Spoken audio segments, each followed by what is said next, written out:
Hey guys, I'm Aaliyah. And I'm Tori. And welcome back to GrooveTheorii. Welcome back to our channel. Today we'll be discussing what makes a great album. Some of the stuff that goes into making a great album, like the lyrics, the production, how it tells a certain story, just everything that really goes in the meat of making a good album. Yeah, there's like key things that I feel like I look for. Yeah.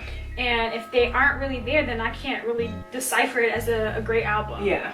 So one of the first things... I think one of the first things that I look for to make a good album is when I first put it on, and if it's sounding right to me, which I know kind of sounds crazy, but to me it's all about sounds. Especially if it's a new album, I've never heard anything from this artist in a while, or it's a new artist or it's an old artist, and I'm putting it in for the first time. If it doesn't register with me in sound, it doesn't seem right and it doesn't click with me. So if I'm literally playing the first song and it sounds good to me, I feel like we're semi on a good, you know, on a good time. Like, I feel like that's what reels in people, you know, listeners to your album. If it's the first song, the first track is your presentation, so you have to make that the best you can possibly do. So if you come in with a good opener for your album, I think it'd be dope, and I feel like your album has potential to be good, you know, start to finish. Yeah, that was actually gonna be my first thing, that attention grabber. It's attention grabber. It's an attention grabber, because if it's not hitting like the first or second track, I'm not interested. I'm not interested. There's been plenty of albums where I'm like, okay,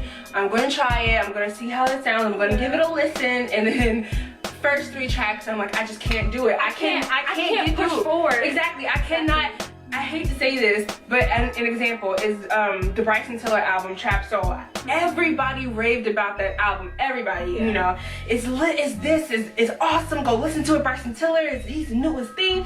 And I'm gonna give this guy credit because he came out of nowhere and he had dope singles and he had good things. So, you know, from what I was hearing, it was good. Yeah. But I tried, guys, I tried my hardest to listen to Trap Soul. Yeah. And to me, Trap Soul was just not, it wasn't good. Like, I literally get to the track 4, I believe, track 4 or 5, and I'm just like, I just can't do it. I cannot do it anymore. And I think it's because, I don't know, his voice sounds just a tiny bit annoying, and I feel like his subject content is exactly the same in every song. It kind of sounds alike in every song. Yeah. The only one real song I like on there is the one produced by Sango. I can't remember the name of it, but I'll probably put it, you know, going across the screen. But yeah, I mean, his hits or his singles off that was good. So I'm thinking, you know, Don't was a good song, Exchange was a good song. So I'm thinking, okay, yeah, this album's gonna be good, and I'm getting reviews from everywhere talking about it's good, and I tried, and it just wasn't good. So yeah. I think that even though sometimes another thing that makes a good album is consistency, because when the beginning of Trap Soul, I'm using this as an example because it's the only album that's been recently on my mind. The beginning of Trap Soul sounded good. It had a good opener, had a good intro, then had a good preview to it. The second song, Let 'Em Know, was good. Like, that would hit the beat. Everything on that was really good. Yeah. You know, I kept going, but it just, to me, it did this. That makes sense. It went up, and it track 4 or 5. I said, I can't listen. I can't do this no more. There's so many albums where I do that, where I'll try to give it a listen. I'll try, and it's like I can't get past like track 4, track 5, because it's like it's not hitting. Like, nothing is like grabbing my attention. Nothing. I really think like Ego Death. Let's be honest. Now she wanna, and it just like Whoa, that is a really good example. Now she want, and it goes. It goes from that getaway. It just flows. It flows.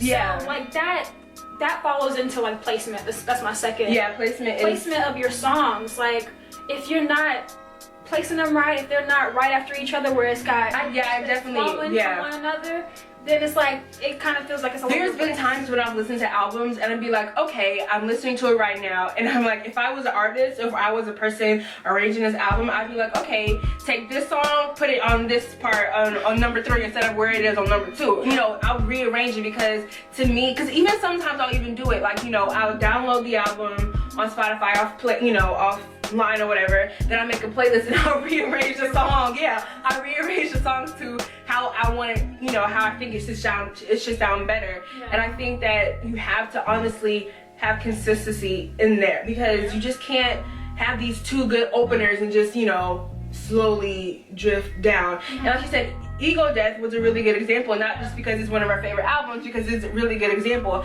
One of my favorite albums ever is Sing Sounds by NERD, and I love what I really loved about that album is how Pharrell is speaking. Like the beginning of the track, he's just speaking. He's talking about his childhood, saying how, you know, we used to just go ride our bikes, and then play outside and just go in and take a shower, right?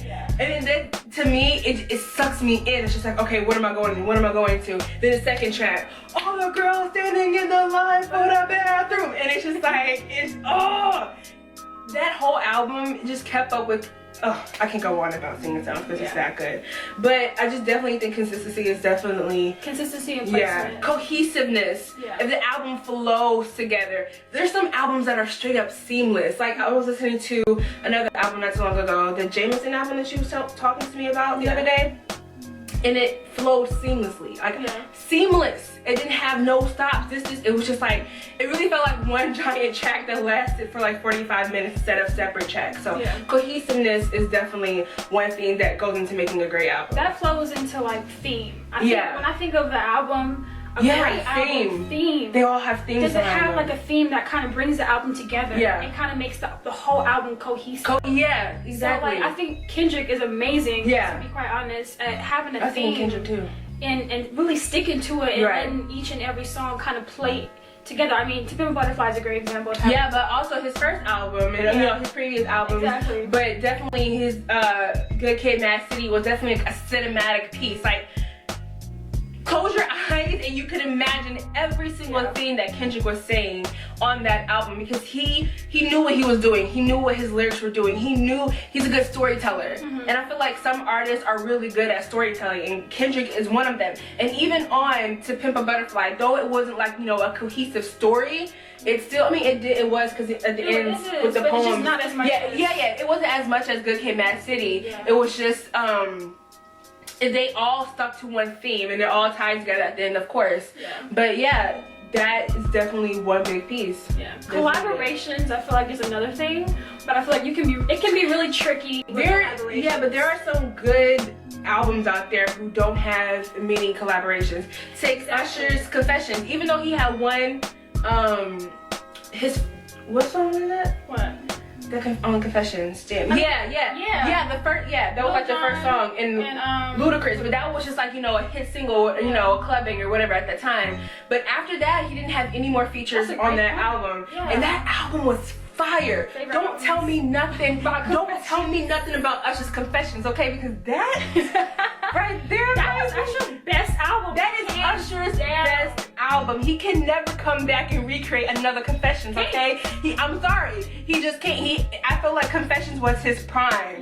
Like, what's crazy is Confessions came out in 2005. We were in 5th grade, probably 10, 11 years old. Didn't know a damn thing he was talking about it, but it still sounded good. We knew it sounded good. And, you know, exactly. We didn't know what the lyrics were talking about. We didn't know he was talking about raw dogging and messing with different girls and all this other stuff. No, for real. But we knew it sounded good. Sounds to us, you know, if the sound clicks with us and registers with us, it sticks with us. And then as we got older, we kind of, you know, knew the lyrics more better and started to discover what they actually mean. It even meant more, like, especially to me, like when I started to fully understand what he was talking about, like it made me love the album and appreciate the album even more. So that's definitely a good thing. But there are, I think, a hit with, or a miss rather, with collaborations. I hate when I listen to an album and the only songs that were really good on the album were the collaborations or the singles that had like, of course, like, you know, like Drake or like an artist where that it almost made the song. So it's like those collaborations were the best songs on the album, and the rest of the album is just like, like it just like it doesn't like do anything for me. So that's where a miss can go with the collaborations. I feel like the less the collaborations, the better. Kind of, in a way, because I just feel like the artist is more able to just identify with themselves and create more songs that are unique to them. But there's been a lot of collaborative pieces of, there's been a lot of collaborative music, you know, take Robert Glassenberg, his Experiments, or, you know, the Black Radio 1 and 2, they were all... I mean, to me that's completely different, because like on every track it was a collaboration. Makes sense. So like when you have an album... But his previous work, I mean, it was still good, but I feel like with his collaborations with his Black Radio 1 and 2, I feel like his work was even better. Like, you know, those collaborations actually helped it. It stuck through. That's where it helped. Yeah. Like, to me, that album just had like collaborations. Yeah, back to back. Every track was collaborations. But when you have an album where it's like, it's your hit solo single, album, and your hit singles are like the only good songs, it's kind of like, okay, I don't want to listen to the rest of it. Right. So, yeah, it's a hit and miss with collaborations. Yeah. I really feel like for an album to be great, or for it to be a masterpiece, for it to be like such a hit, is can I play that album a year or two from now and still have that same feeling that it had the first time? That same emotion that I had the first time I listened to it. I feel like when the album is timeless, that just makes it a great album. Right. So like there's so many albums that I can name, but I mean like timelessness is a great key in having a great album. I'm always gonna reference these two albums because these are two albums that really stuck out to me in the last year that, you know, really registered with me. Which we talked about before, Seeing Sounds and Ego Death. Yeah. But those two, I can always remember the first time I heard those records, it just like something was in me like, this is gonna be sticking with me forever. Yeah. And I feel like it has to have a good theme, like good theme, good groove, a good funk, a good sound to it that keep, you know, that makes me keep up with it. Yeah. All those things incorporated come together to make something beautiful. Because I honestly feel like you can have all these things, but if you're missing one, if it's gonna make me feel like something's missing, it's gonna make me feel like, damn, it should have had a little bit of this or a little bit more of that. So to me, always remembering how the album made you feel and the timelessness and the classicness of the album really makes you want to return to the album. Like no matter what year it came out, you still love that album for that feeling that it gave you when it was released. Absolutely. And music is subjective. So, you know, one album that makes her feel good may not necessarily make me feel good, but it's still, in her eyes, a good album. Yeah. And I'm gonna always have that feeling to it. And she's gonna always have that feeling to it. Yeah. So it's like, it's different for every person, but I just really love a good album. I love when I don't have to skip different songs on an album. I love when I can just like put it on and walk away. I love it when I can just play it on shuffle mode and still love it, and even in shuffle mode, you know, that's what I really love. To me, what makes a really good album is if I can play it from top to beginning and in shuffle. Don't even touch it. It's just like let it play. Let it play, and it'd be good. It'd be good. Yeah. So I mean, those are really like key things that we really believe. You know, make sense in terms of a great album. What makes a good album? Yeah. If you guys have any other things, you know, that you suggest that make a good album, please leave them down in the comment bar. We really want to discuss with you guys, have a really good conversation about this, keep this conversation going. Yeah. So yeah, if you have any more topics you want us to talk about, just let us know. And thank you guys for watching Groove Theory. See you guys next time.